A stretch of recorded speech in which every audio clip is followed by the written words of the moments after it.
Because really, in a lot of ways, this represents what's next for the energy technology program. I've got a journalism student coming in to interview me today, and so I was just up in Browning and meeting with their workforce director and also their president to take our current NSF grant and take it up there this summer officially, ask for a no-cost extension, and then the tribal colleges are in a unique position to apply for this what's called T-Cup funding, so Tribal College and University Program through the National Science Foundation. And what they're looking for is how do you, get this sustainable energy into the curriculum?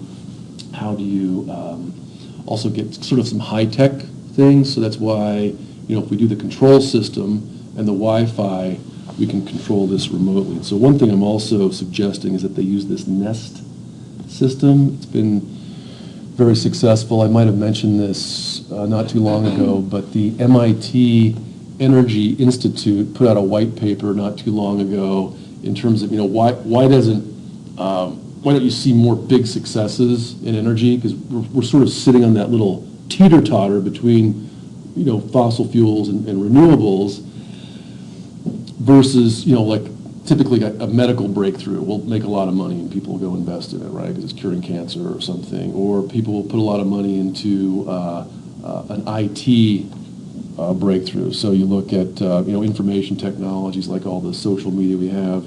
Uber would be an example, Airbnb would be an example, but this Nest system, they said, this is actually an example of a very successful energy company. But then they backed off and said, well, isn't it really an information company because you can control it remotely? So it's somewhere between. So that's why I'm hoping to really integrate our energy tech program with BCC's information tech. Yeah. Are you talking about the Nest thing? Mm-hmm. Nest. Isn't that created by Google? Is that kind of what the argument is? I don't know if Nest,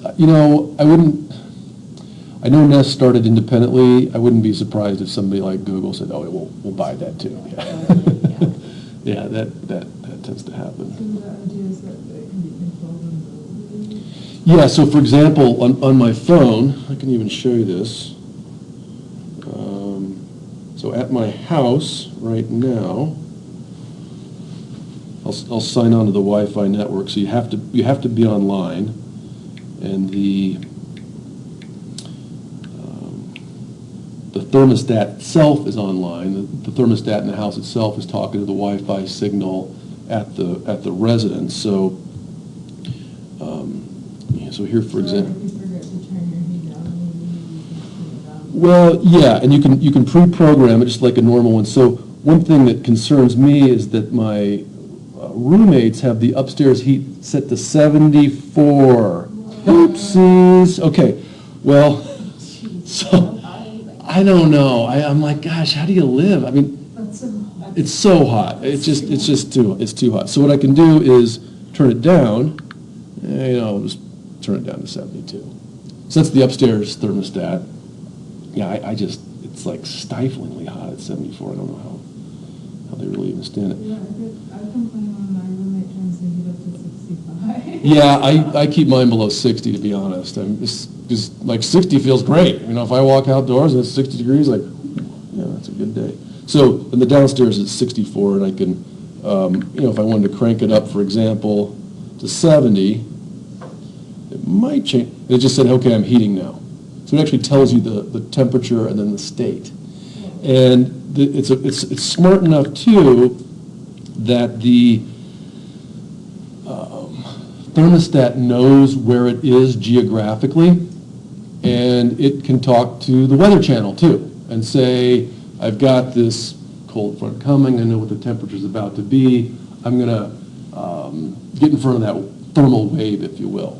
Or it says, gosh, it's about to get hot, I'm not going to bother pumping more heat into the system. And it gives you a nice little report at the end of the month and said, here's your kilowatt hours saved versus a conventional system, and here's how much used. So kind of a neat thing. And you could even, in my mind, take this and do carbon accounting with it. So, as we move, away from the carbon economy. The Nest system has, multiple inputs. Do you have a geothermal system? Do you have solar thermal? It wants to know what other signals are coming in, and it learns how the temperature in your house fluctuates as a function of what the temperature outside is doing. So, anyway, I've been a big fan. But here's what we're also looking at for this system. Let me see if I can pull up.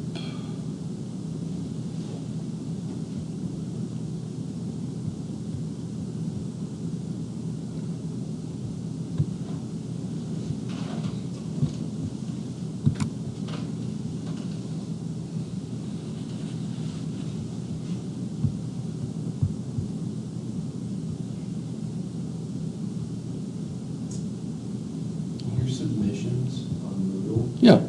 they aren't updated, and you can't submit on either of them, and For summary 3, I yeah. think I fixed that. I checked it again and I still couldn't get it to work. Really? I emailed it to you. Huh, okay. Yeah, I checked it like a few times before coming to class. Really? Gosh, well, I'll fix it over here over break.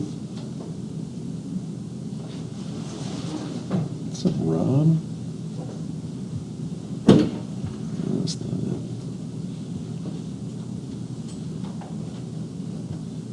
Huh. It's funny, I was just working on it. Well,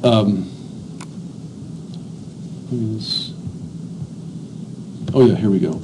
So here's what we were working on up at Browning. So there's the overall shot of what we hope we'll just call an energy park. And like I said, a lot of the infrastructure is already there. Here's the old greenhouse. This guy has a geothermal system built in, so that whole slab has radiant heating in it, and it can be, well below freezing outdoors in a night. Nice, balmy, 80 degrees inside. So that's their off-grid system. And so it needs new rafters and panels because, the wind will blow up there at 120 miles an hour. It just blasts, so everything's got to be. How many students are there? BCC, I think there's about 1,000, maybe 1,200 students at BCC. Yeah, yeah. And I think the town of Browning might have, I can't remember exactly how many residents, but I wanted to say 80,000, but I know it's not quite that many. I don't think it's as big as Missoula.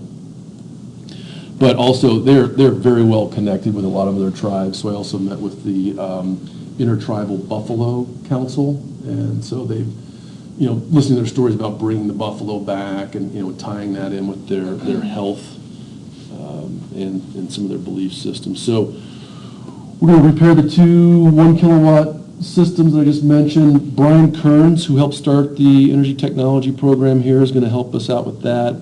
They also do have a backup generator. I just met a really neat guy by the name of Eric Franz Larson, who's been helping us out with our biofuels course that we teach. So he's done a lot of ethanol fuels. And then this power pod is also something that you can almost buy solar like an appliance now. It's a 2-kilowatt system.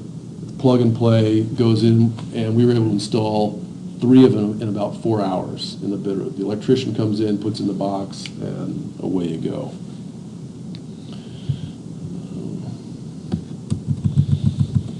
So this is kind of recent. We're also going to bring our hydrogen fueling station up there, as we move away from Missoula College, and there's a new cooling system that uses micromaterials. I talk about this in some of my talks, but basically what it does, and I think I mentioned it previously, solar radiation comes in at the full spectrum, and then it re-radiates at a frequency that penetrates CO2.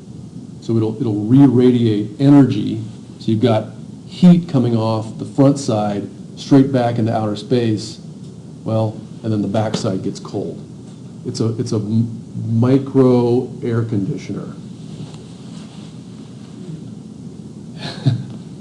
Yeah, so there, more on that later. So this is what the greenhouse looks like right now. not very green, not much of a house, but that's the foundation. So it's 4 feet tall, concrete, 2 feet above, 2 feet below. There's a dirt floor, so it's earth coupled, which also helps maintain constant temperature. And then this is the greenhouse we're going to build on top. So this is built by local contractor Bad Goat Wood Products, Mark Vandermeer and Isaac Humble. And it's really like a boat hull. So just imagine, a boat hull, instead of chopping through the water, it chops to the wind. It just or sits there and takes the wind in a much better way than if you had, just a simple circular hoop, or if you had an A-frame. Just much more. Anytime you put a curve, that's why, not exactly why, but it's why you typically see rounded surfaces on airframes and car bodies. You put that little dome in there, and all of a sudden it's a stiffer structure. It's not going to buckle that easily. This is the one in the Rattlesnake Valley. And then, if you guys, I don't know, does anyone plan on taking the practicum this summer? So we're offering it twice. We're offering it once in Browning, June 12th to 25th, and then we'll offer another one here in Missoula, June 26th through July 7th. So if you want to catch that, what we're going to do. I think it would be paramount, because I'm also interested in pursuing the certification to work on solar panels. Yeah, and it looks like the solar PV certification is going to pop back up at Gallatin College. So Tim Chester, one of my graduates, is taking the solar PV trailer and a new SEI certification that he's getting over to Gallatin. I wouldn't mind getting down to Missoula for a while. Well, yeah, and Tim's going to be rocking that this summer. The company that built it, On-Site Energy, is right there in Bozeman, and Northwestern Energy kicked in $40K, so they want to see that keep going too. Yes. So when I talked to Chase Greenfield, Yeah. He told me that if anybody had already started the 2-year associate's degree Yep. and was planning on completing it, Yep. that they would get grandfathered in, Yeah. and that they wouldn't cancel the program until we get our degrees. Okay. How does that work? So- If there's no professor to teach us. Yeah, that- But we have to take your classes online, or? Sure. No, Okay. that's a good question. So I've approached this many times, and in fact, just last week I had a nice conversation with Andrew Ware.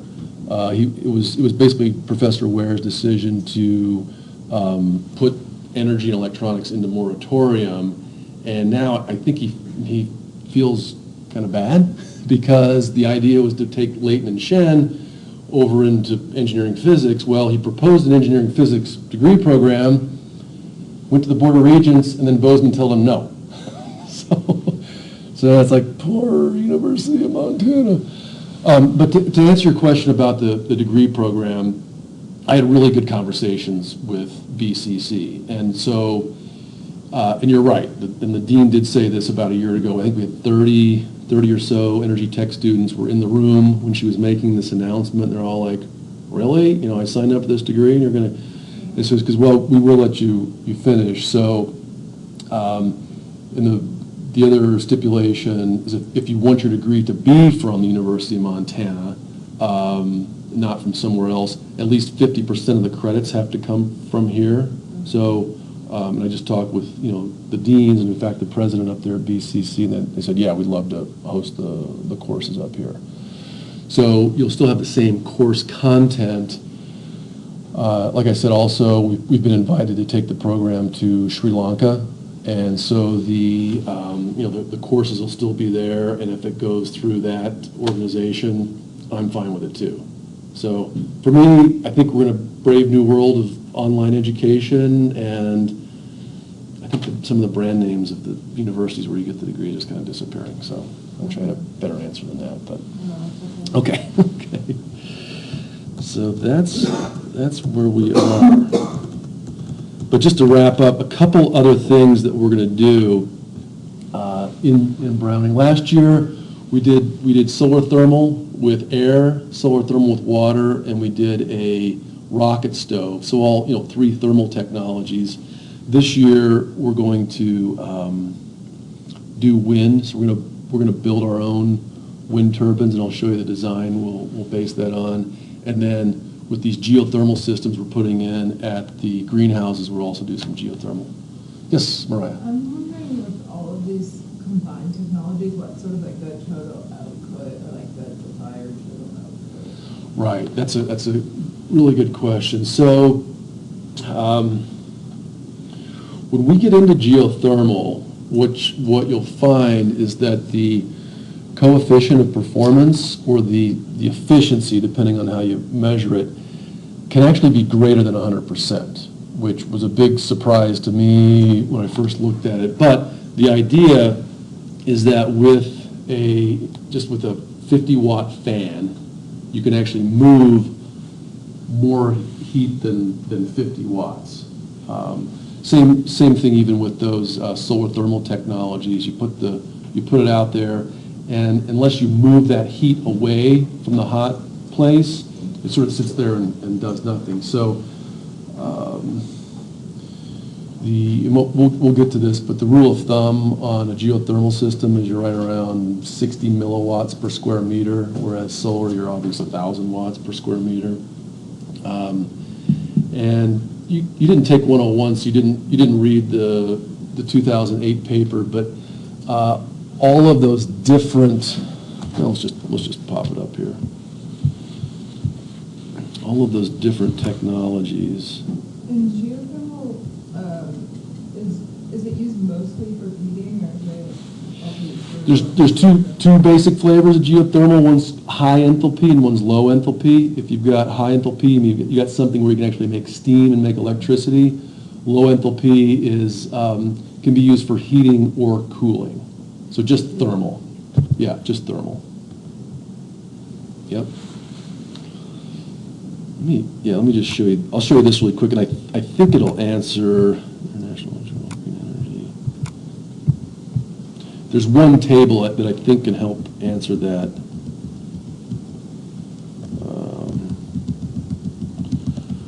Question. So here's basically your energy per cubic meter. It's little. It's energy per cubic meter. You can also look at it in terms of flows. And we will do that, in fact. We started moving that direction a little bit with hydro, where I did a cross. Remember when I did a cross and through variables? So to get high power in a hydro.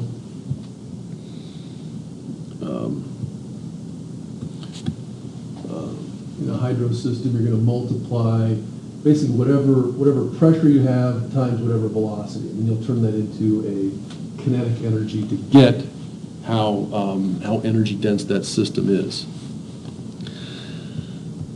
So that's one way to look at it in comparing these different guys. So I would take a look at that. In fact, I was approached last semester by the Atomic Energy Agency of Canada, because they were going to use this paper as a way to say, hey, look how great nuclear is. There's no carbon pollution associated with it, and they found what they thought might be an error in here, and I kind of waffled around, but stated that in fact I had included efficiency. Oh, here's your problem set one, right? I included efficiency in that and said that a lot of the energy that comes from chemical energy and flows through an engine is lost as heat. So maybe take a look at that guy, because they all each energy has its own density, if you will. Okay, I'm going to take a little break there, but I did want to let you know what we were up to with the program and moving up to the Blackfeet Community College with it. Give me one sec.